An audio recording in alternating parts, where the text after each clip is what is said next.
আজ আন্তর্জাতিক মাতৃভাষা দিবস। আর এই দিবসের প্রেক্ষিতে ভাষার মর্যাদা ও অধিকার নিয়ে গুরুত্বপূর্ণ বার্তা দিলেন মুখ্যমন্ত্রী মমতা বন্দ্যোপাধ্যায়।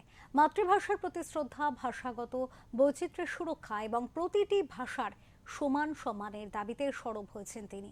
এদিন দেশপ্রিয় পার্কের মঞ্চে বঙ্গবিভূষণ এবং বঙ্গভূষণ সম্মাননা প্রদান অনুষ্ঠিত হয়।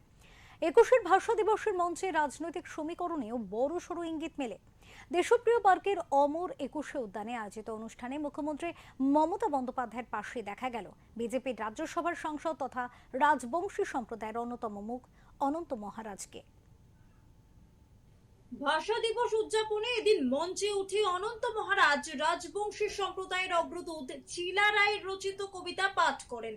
মাতৃভাষার সেই আবৃত্তির মাধ্যমে তিনি নিজের জাত্যাভিমানকে তুলে ধরেন। রাজনৈতিক মহলে অবশ্যই উপস্থিতিকে ঘিরে শুরু হয়েছে নতুন আলোচনা।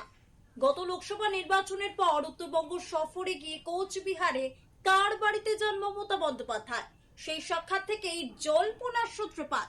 গ্রেটার কোচবিহারের দাবিকে সামনে রেখে দীর্ঘদিন বিজেপিকে সমর্থন করেছিলেন অনন্ত মহারাজ। পরে কেন্দ্রীয় স্বরাষ্ট্রমন্ত্রী অমিত শাহ সেই দাবি খারিজ করে দিলে তার ক্ষোভ প্রকাশ্যে আসে, বিজেপির সঙ্গে দূরত্ব তৈরি হয়। শনিবারের অনুষ্ঠানে মুখ্যমন্ত্রীর পাশের আসনে বসে সম্মান গ্রহণের পর বক্তব্য রাখতে গিয়ে অনন্ত মহারাজ বাংলার সঙ্গে নিজের দূরত্বের কথাও ইঙ্গিত করেন, তবে এই স্বীকৃতির জন্য কৃতজ্ঞতাও জানান।